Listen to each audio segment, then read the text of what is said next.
Griežtai saugomas, nes tai yra valstybės strateginis objektas. Tai yra 40 metrų pažadinė konstrukcijos dalis, o mes eisim 33 metrų aukštyje, apatinė dalimi.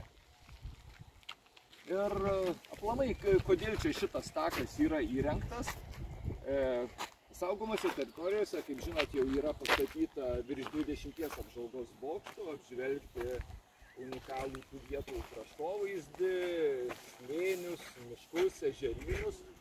Dubysos regioninėme parke taip pat buvo planuojama tą padaryti.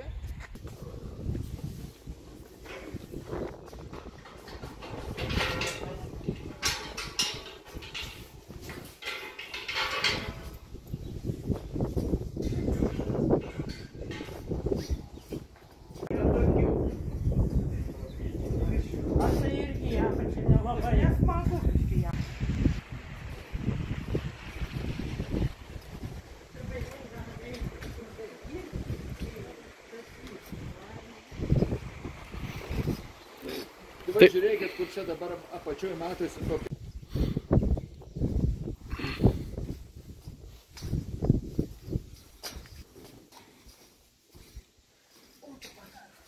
Surinkom ant tako. Vat šitas geriausias gabalas. Gal tu tam turi? Juk aš ant rankų laikau ant pulšio. Norim, tai gal tu būsi. Aš paimsiu aukštį beje.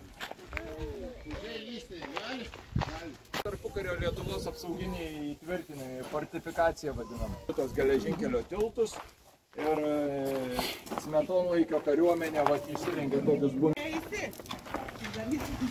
Tai vat ir pažiūrėkit, šaudymo angos yra su tam tikra kryptimi, bet yra nukreiptas į kolono apačią, kad nepriešintų.